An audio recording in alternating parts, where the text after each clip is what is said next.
රංගෙකුට්ට method. රංගෙකුට්ට method කියන්නේ මේකත් පාවිච්චි කරන්නේ අපි ඩිෆරන්ෂියල් ඉක්වේෂන් එක එක්සැක්ට් සොලියුෂන් එකක් ගන්න බැරි වෙන වෙලාවට අපිට ඇප්‍රොක්සිමේට් සොලියුෂන් එකක් ගන්න ඕන වුණාම තමයි කියන්නේ ඇප්‍රොක්සිමේට් සොලියුෂන් එකක් තමයි මේකෙන් ගන්න ඕනේ. කියන්නේ ආසන්න වශයෙන් සමාන උත්තරයක් තමයි ගන්න පුළුවන්.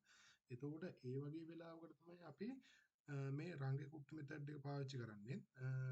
සහ ඔයගොල්ලොන්ට ඇහැට හුරු කරගන්න වෙනවා මේ සමීකරණත් එක්ක හුරු වෙන්න වෙනවා මේ සමීකරණ ටික කොහොමද පාවිච්චි කරන්න කියලා මම කියලා දෙන්නම් ගානකින් කියලා දෙන්නම් කොහොමද අපි මේ වැඩේ සුළු කරගෙන ඉස්සරහට කරගෙන යන්නේ කියන එක. හරි. එතකොට මේ සමීකරණ ටික පාවිච්චි වෙන්නේ කොහොමද කියන එකත් ඉස්සරහදී කියලා දෙන්නම්. හරි. අපිට ගානක් තියෙනවා සෝල්ව් කරන්න කියලා තියෙනවා ඩිෆරන්ෂියල් ඉක්වේෂන් එකක් තියෙනවා dy dx සමානයි x ධන y. ඊට පස්සේ තව අපිට දත්ත දීලා තියෙනවා ඔන්න ඔයගේ දත්ත ටිකක් දීලා තියෙනවා.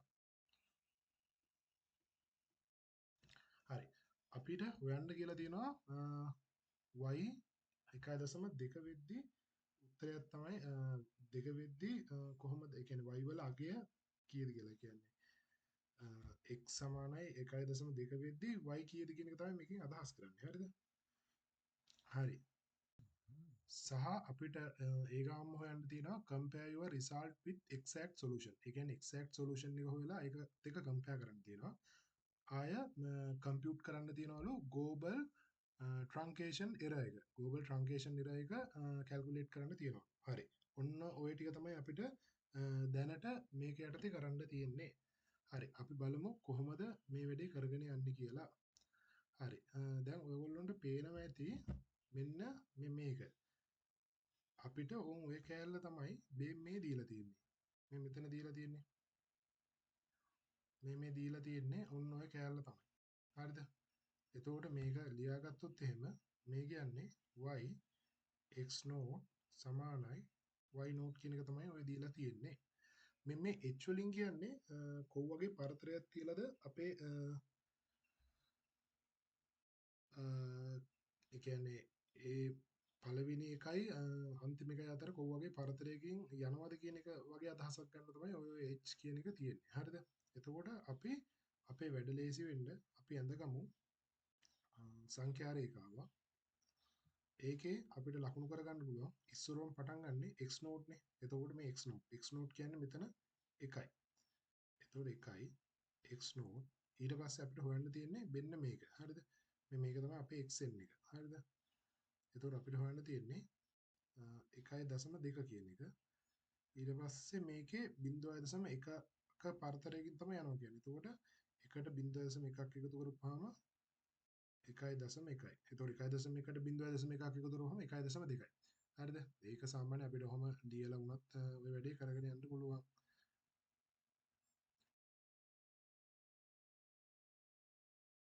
ඔන්න ඔය වගේ කැල්කියුලේෂන් නිකන් ඒක ලියන්නත් පුළුවන් නොලිය ඉන්නත් පුළුවන් ඒක ප්‍රශ්නයක් නෑ. හරිද? ඊට පස්සේ මේක x1 මේක x1 නම් මේක x නෝට් නම් මේක x1 වෙනවා. මේක x2 වෙනවා. හරිද? ඒ වගේම තමයි මේ x අගයන් 3 වෙද්දී මේවට අදාළ අපි y අගයනුත් හොයාගන්න ඕනේ. එතකොට මේකේ y නෝට් වෙනවා මේක y1 වෙනවා. මේක y2 වෙනවා. එතකොට ඕවට අදාළ y අගයනුත් හොයාගන්න ඕනේ. හරිද? හරි. තව එකක් අපිට ලියාගත්ත හැකි මේක ලියාගත්ත හැකි මේ f x y සමානයි x ධන y කියලා. මේක අපිට ඉස්සරහට ප්‍රයෝජනවත් වෙනවා මේ කැලලත්.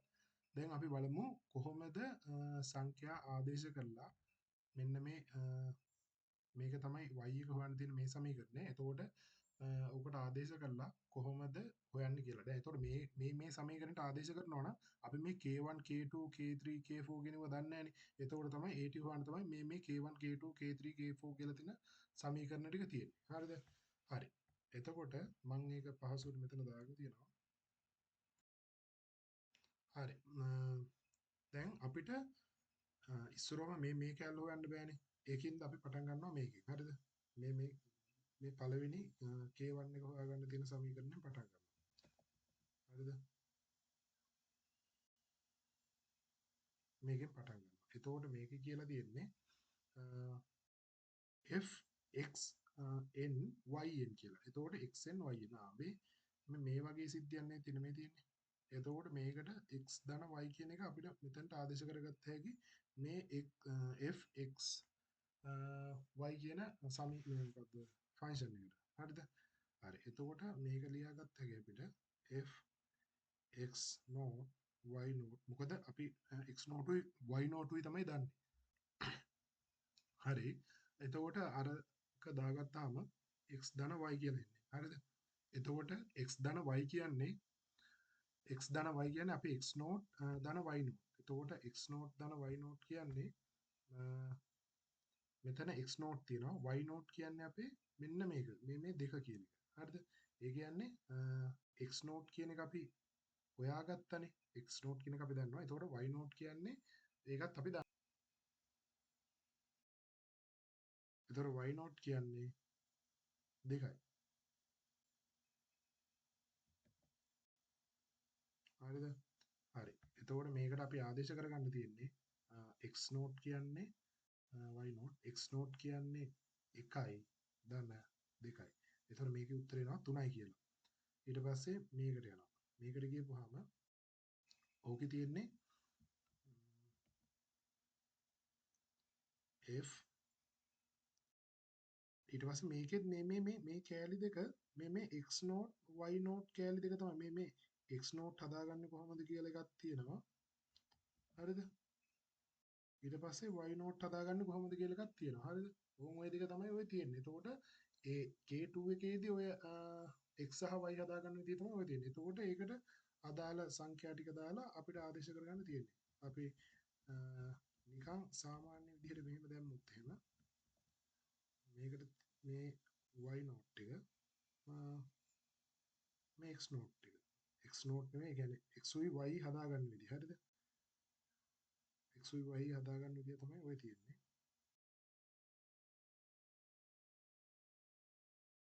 හරිද? එතකොට මේකෙදි අපි ගන්නෙ මෙතන තියෙනවා x naught කියන්නේ 1යි ධන h කියන්නේ 0.1යි බෙදනවා 2කින්. හරිද? ඔන්න ඔක තමයි x. ඊට පස්සේ y තියෙනවා. y කියන්නේ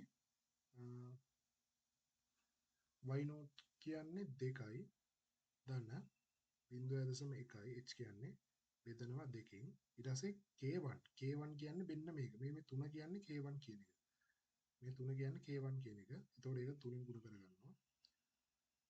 හරි. ඊට පස්සේ ඕකට උත්තරේ අර සුළු කරගන්න තියෙනවා. එතකොට මේ තියෙන්නේ fxy කියන එක. හරිද? ඊට පස්සේ මේක දාගන්න ඕනේ x ධන y කියන එකට. හරිද? එතකොට x ධන y කියන එක දාද්දි මේ කෑලි දෙක අපිට එකතු කරගන්න තියෙන්නේ. හරිද? ඒ කියන්නේ 1 ධන 0.1 බෙදීම 2 මේක එකතු කරගන්න ඕනේ. 2 ධන 0.1 බෙදීම 2 ගුණ කිරීම 3. ඔන්න ඕක තමයි තියෙන්නේ. හරිද? ඔන්න ඕක ඒක අපිට මේ කෑල්ල අපිට හැම වෙලාවෙම ලියන්න ඕනේ නැහැ. අපිට කෙලින්ම අර සමීකරණයට ආදේශ කරලා අපේ ෆන්ක්ෂන් එකට ආදේශ කරලා ඔහොම ලියා ගන්න පුළුවන්. හරිද? එතකොට ඒක සුළු කරපුවාම උත්තරේ එන්නේ 3.2යි කියලා. හරිද? ඊට පස්සේ K3 තියෙනවා. K3 තියෙනවා. මම කෙලින්ම ආදේශ කරලා ලියනවා මේ මෙන්න මේ කෑල්ල නැතුව. මෙන්න මේ කෑල්ල නැතුව. හරිද? එතකොට ඒ කෑල්ල නැතුව ලියුවොත් එහෙම මේකෙ දෙන්නේ x naught කියන්නේ 1 ඊට පස්සේ ධන 0.1 බෙදනවා 2කින් ඒ සම්පූර්ණ එකට එකතු කරන්න ඕනේ y කියන එක. y කියන්නේ 2යි ධන h කියන්නේ 0.1යි ඊට පස්සේ ඒක දෙකෙන් බෙදනවා ಗುಣ කරනවා k2 කියන්නේ අපි මෙතන හොයාගත්ත මේ 3.2යි බිඳුව. එතකොට ඒක 3.2යි බිඳුවයි. හරිද? එතකොට ඒකේ උත්තරේ එනවා 3.2යි එකක් කියලා. හරිද? හරි. ඊට පස්සේ අපේ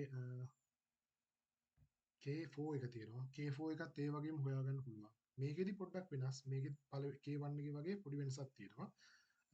මේකෙදි H දෙකෙන් බෙදන්නේ නැහැ. හරිද? ඒතකොට ඒක හොඳට අවධානයෙන් ඉඳගෙන මේ වැඩේ කරගෙන යන්න ඕනේ. හරිද? ඒතකොට මේකෙත් තියෙන්නේ 1 ධන H කියන්නේ 0.1 1 ධන 0.1 ඊට පස්සේ ඒක ධන y කියන්නේ 2 ධන 0.1 ගුණ කරනවා K3 කියන්නේ මෙන්න මේක 3.3.2.1 ඒකට අපිට උත්තරේ විදිහට එනවා 3.421 කියලා. හරි අපිට දැන් අපි K1 K2 K3 K4 කියන එක හොයාගත්තා. හරිද? ඊට පස්සේ අපිට කරගන්න තියෙන්නේ මෙන්න මේක තියෙන්නේ. මෙන්න මේක ඒ කියන්නේ y වලට උත්තරේ හොයාගන්න. y වලට උත්තරේ ඒක මෙතනින් දාගත්තොත් එහෙම y වලට උත්තර හොයද්දී අපි දැන් හොයන්න තියෙන්නේ y නෝට් දන්නවා. එතකොට මේකේ හොයන්න තියෙන්නේ y1 කියන එක තමයි අපි මේ හොයන්නේ. ඒ කියන්නේ මෙන්න මේක. මේ කැලල තමයි හොයන්නේ. මොකද y නෝට් කියන එක අපි දැනටමත් හොයාගෙන තියෙන්නේ. ඒක හොයන්න දෙයක් නෑ ආයේ. හරිද? එතකොට y1 කියන එක තමයි අපිට හොයන්න තියෙන්නේ. y1 කියන එක හොයද්දී එතකොට මේකට තියෙන්නේ y n කියන්නේ 1යි n කියන්නේ අපි දැනට දන්නේ බිඳුවයි අපිට හොයන්න තියෙන්නේ 1යි. එතකොට මෙතන y1 වෙනවා සමානයි අපි දන්නේ දැනට y නෝට් ධන h දන්නවා 0.1යි බෙදනවා 6න් අපි K1 දන්නවා K1 කියන්නේ 3.2යි බිඳුවයි ධන 2යි K2 කියන්නේ 3.21යි ධන 2යි K3 කියන්නේ sorry මෙතන K1 කියන්නේ 3යි ධන K2 කියන්නේ 2 ගුණ කිරීම 3.2යි බිඳුවයි ඊට පස්සේ K3 කියන්නේ 2 ගුණ කිරීම 3.21යි ඊට පස්සේ ධන K4 කියන්නේ 3.4යි 2යි 1යි ඔන්න ඔය කැරම් සුළු කරපුවාම අපිට y1 වලට උත්තරයක් එනවා හරිද එතකොට y1 කියන එකට උත්තරයක් එනවා ආසන්න වශයෙන් සමානයි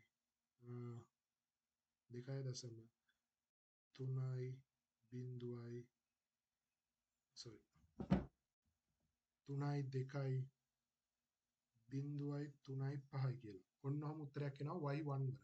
හරිද? දැන් අපි y1 හොයාගත්තා. y1 කියන්නේ 3.2.3.2යි y1 කියන්නේ 2.3.2යි බිඳුවයි 3යි 5. හරිද? දැන් අපිට හොයන්න තියෙන්නේ y2.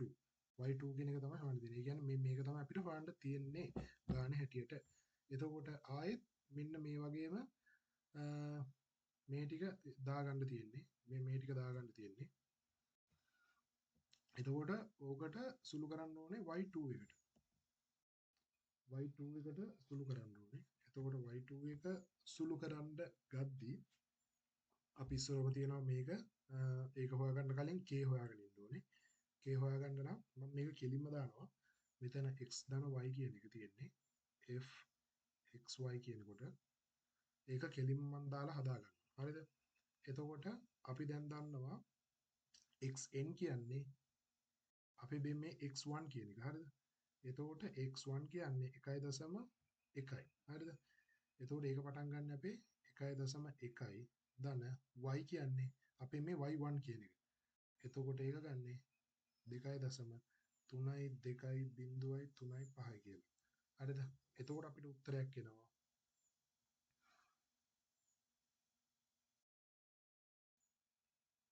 3.4යි 2යි බිඳුවයි 3යි 5යි කියලා. ඊට පස්සේ දෙවෙනි එක තියෙනවා K2 හොයද්දී මේකේ තියෙන්නේ 1.1යි ධන 0.1 බෙදනවා 2කින්.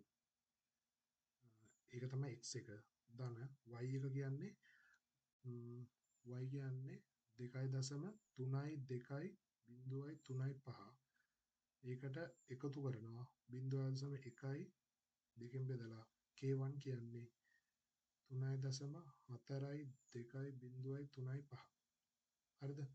ඕක ගත්තාම අපිට උත්තරයක් එනවා 3.6.4.1.3.7 කියලා. හරිද? ඊට පස්සේ K3 තියෙනවා. K3 හොයන්නේ x1 තියෙනවා 1.1 ධන 0.1 බෙදීම 2යි.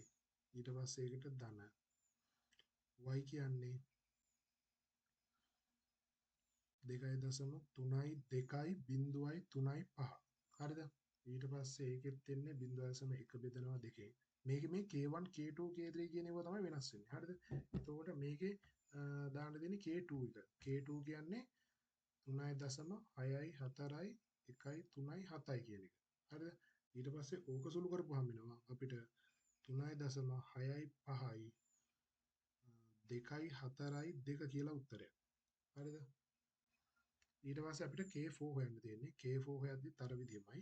ඒකේ හොයන්න තියෙන්නේ 1.1 ධන 0.1 බෙදනවා 2කින්.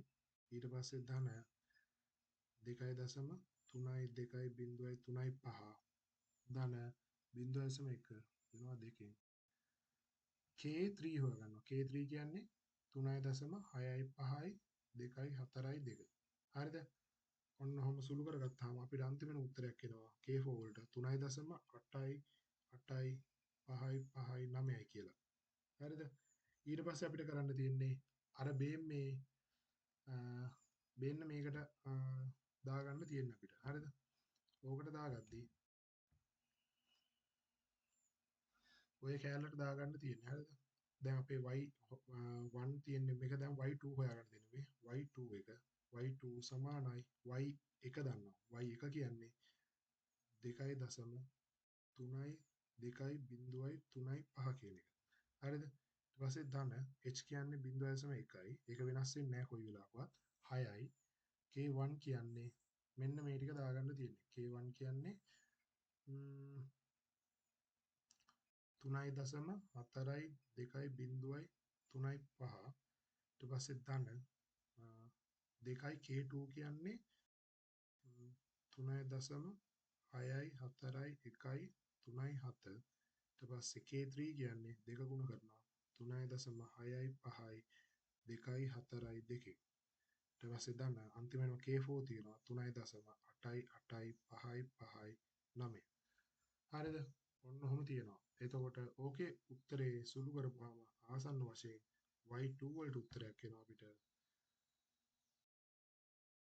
2.6.8.4.7.6 කියලා. මෙන්න මේක තමයි අපේ අන්තිමේටම ගන්න උත්තරේ වෙන්නේ.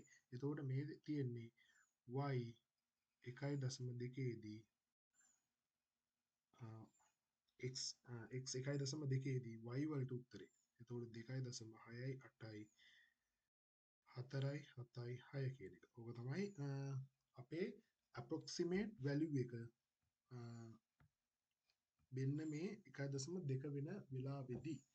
හරිද? ඔන්න ඕක තමයි අපි සුළු කරපුවාම එන උත්තරේ. හරි. අපිට ආයේ ගානේ කියලා තියෙනවා මෙන්න මෙහෙම exact solution එකක් හොයන්න කියලා. මේ exact solution එක තියෙන්නේ. හරි. ඔය exact solution එක හොයන්න අපි මේ අපේ මේක තියෙන්නේ මොකද්ද? differential equation එක. ඒ differential equation එක අරන් අපි ඕක හදාගන්න ඕනේ y උක්ත කරලා. හරිද?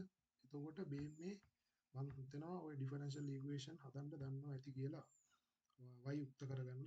එතකොට මේකේ තියෙන්නේ dy dx සමානයි x ධන y කියන එක. හරිද? මේක තමයි අරගේ උත්තරේ. ඊට පස්සේ මේකේ මේ y කියන එක අපි තනි කරගන්න ඕනේ. හරිද? මේ y කියන කැලල තනි කරගන්න ඕනේ. මේකේ y තනි කරගන්නේ අපි මේ dy dx කියන පැත්තට y දාගන්නවා ඉස්සරහම සමානයි x. හරිද? ඊට පස්සේ මේ හැම එකක්ම මේ ඉන්ට්‍රිගේෂන් ෆැක්ටර් එකෙන් ගුණ කරන්න ඕනේ. හරිද? එතකොට මේක ගුණ කරොත් ඉන්ට්‍රිගේෂන් ෆැක්ටර් එක කියන්නේ මේ e ඍණ x ඔන්න ඕකෙන් ගුණ කරන්න ඕනේ. හරිද? ඕකෙන් ගුණ කරොත් එහෙම e මේකෙන් ගුණ කරන්න ඕනේ. හරිද? ඊට පස්සේ e ඍණ x dA dy dx ඍණ y e ඍණ x සමානයි ඊට පස්සේ මෙතනක් තියෙනවා x e ඍණ x හරිද ඔන්න ඔහම ඉන්ට්‍රිගේෂන් ෆැක්ටර් එකෙන් ගුණ කරන්න ඕනේ හරිද ඒක ගුණ කරගත්තට පස්සේ අපිට ගන්න පුළුවන් වෙනවා මෙන්න මෙහෙම සිද්ධියක් හරිද d මේ y මේ කෑලි දෙක සුළු කරලා අපිට ගන්න පුළුවන් y e ඍණ x කියලා. හරිද? ඊට පස්සේ ඕක dx වෙනවා. හරිද? ඊට පස්සේ අනිත් පැත්තේ තියෙන්නේ x e ඍණ x කියලා. ඕක සුළු කරපුවාම අපිට මේක දැන් කරන්න තියෙන වැඩේ තමයි මේ dx කියන එක අනිත් පැත්තට දාන්න. දැන් මේ y කියන එක එක පැත්තකට ඇවිල්ලානේ තියෙන්නේ. එතකොට මේ dx කියන එක අනිත් පැත්තට දාගත්ත එක. හරිද? මෙන්න මේක මෙහා පැත්තට දාගත්ත හැකි. dx කියන එක අනිත් පැත්තට දාගත්තාම මේක එන්නේ d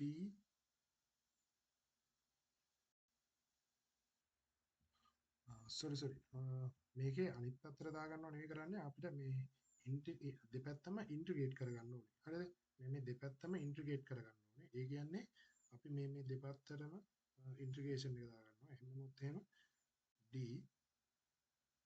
dx y e x එතකොට මෙතනට එනවා අය dx කියලා සමානයි මෙතන එනවා x e ඍණ x dx කියලා. හරිද? ඔන්නෝම ඉන්ටිග්‍රේට් කරගන්නවා දෙපැත්තම. හරිද? හරි. එතකොට ඉන්ටිග්‍රේට් කරගත්තට පස්සේ අපිට එනවා මේ left side එක එනවා අපිට y e ඍණ x කියලා. හරිද? ඊට පස්සේ right side එක එනවා අපිට මෙහෙ පැත්තෙන් අපි ඉන්ටිග්‍රේට් කරලා ගත්තාම ස්ලෝ වෙනවා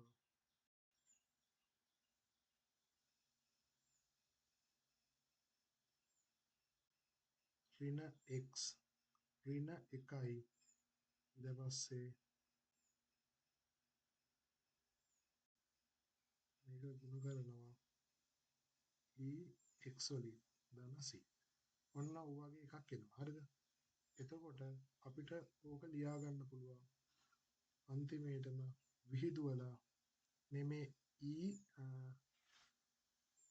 ඍණ x කියන එක අයින් කරලා ලියාගත්ත හැකි අපිට අන්තිමේටම y සමානයි ඍණ x ඍණ 1යි ධන ce ඍණ x කියලා. ඒ කියන්නේ මේක බෙදනවා මේ e ඍණ x කියන එක මේ හැම එකකින්ම බෙදලා ගන්නෙ. එතකොට ඔහොම අපිට සමීකරණයක් එනවා. එතකොට මේ සමීකරණයට මේ y කියන සමීකරණයට 1.2 කියන එක දාලා මොකද 1.2 කියන එකට හොයන්න දෙන්නේ. අපි exact solution එක හොයාගන්න යන්නේ. එතකොට 1.2 කියන එක දැම්මොත් මේකට මේ x කියන එකට වෙන්නේ 1.2 වෙනවා. එතකොට ඍණ 1.2 වෙනවා. ඍණ 1 ධන අපේ c කියන්නේ constant එක. එතකොට මේ c කියන එක මේ c කියන එක හොයාගන්නත් අපිට තව වැඩක් කරන්න වෙනවා. මොකද අපි c කියන්නේ මේක constant එකක්නේ. දැන් අපි මේක හොයාගන්න නැහැ. හැබැයි අපිට කලින් දත්තේ දීලා තියෙනවා මතකද y 1 සමානයි 2 කියලා. ඔන්න ඔය වගේ එකක් දීලා තියෙනවා. එතකොට අපි මේක අපි දන්න දේෙන් ආදේශ කරලා හදාගමු. එතකොට මෙතන y සමානයි ඍණ x ඍණ 1යි ධන c. ඔය arbitrary constant එක කියන එක මෙන්න මෙහෙම අපි හොයාගන්න. එතකොට y කියන්නේ 2යි සමානයි x කියන්නේ ඍණ 1යි ධන c මෙතන x නෙමෙයි තියෙන්නේ. මෙතන e තියෙන්නේ. හරිද? එතකොට e ඊට පස්සේ ඍණ x කියන්නේ 1යි. හරිද? දැන් ඕක සුළු කරගත්තාම අපිට එනවා 2යි ඍණ 2යි ධන ce. එතකොට අපිට c වලට උත්තරේ ගත්ත හැකි 4ක් විදියට. හරිද? c වලට උත්තරේ 4ක් විදියට ගත්ත හැකි. එතකොට මෙතන දාගන්නවා c වලට 4යි. ඊට පස්සේ e ඍණ 1.2 කියලා. ඔන්න ඔහම දාගන්නවා අපේ සමීකරණයට ආදේශ කරගෙන. ඒකට අපිට ASCII මේක සුළු කරගන්න කැලලකට දාලා මෙතන තව පොඩි දෙයක් මිස් වෙලා තියෙනවා. මෙන්න මේක. උතන තියෙන්නේ මෙතන CE නේ. CE තියෙන්නේ. එතකොට CE තමයි 4 වෙන්නේ. එතකොට C වෙනවා 4 බෙදීම E කියන එක. හරිද? එතකොට C කියනවා 4 බෙදීම E කියන එක. මේක 4 බෙදීම E වුණාම මේ මේක ඊට පස්සේ මේක උඩට යද්දි මේක වෙනවා 4යි e minus 1 වෙනවා. හරිද? එතකොට මේ 1.2 කියන එකෙන් ඍණ එකක් අඩු කරන්නත් තියෙනවා තමයි. හරිද? හරි. ඊට පස්සේ ඕකට උත්තරේ එනවා අපිට y 1.2 exact solution එක විදිහට 2.6යි 8යි 5යි 6යි බිංදුව කියලා. ඔන්න ඕක එනවා අපේ exact solution එක විදිහට. හරි. දැන් අපිට ඊට පස්සේ කරන්න තියෙනවා global truncation error එක. හරිද? මෙන්න මේක හොයන්න කියලා තියෙනවා. හරිද? හරි. ඒක හොයන්නේ දැන් හොයන්න තියෙනවා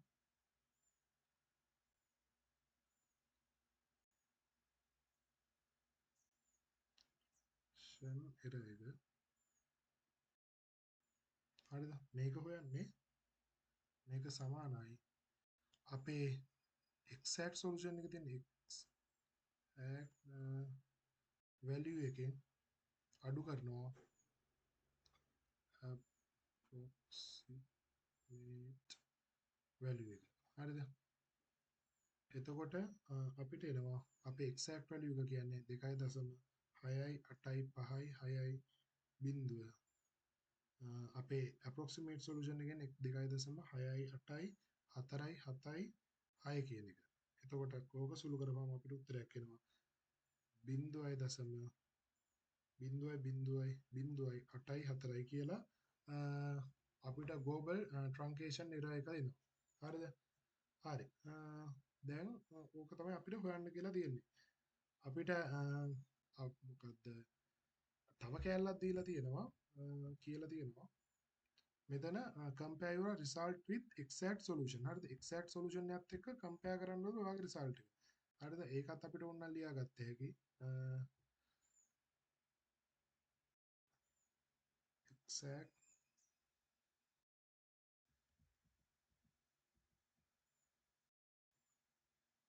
solution is 2.68560.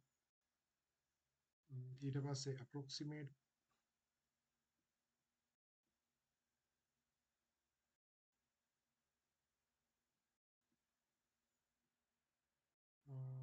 solution එක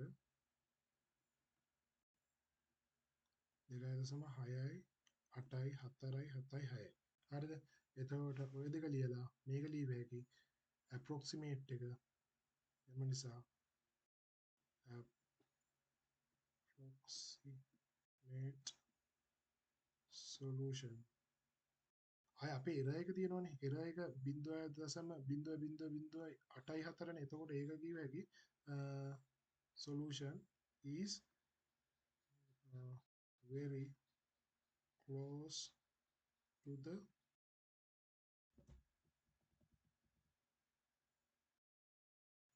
exact solution. හරිද? Because the error is very small.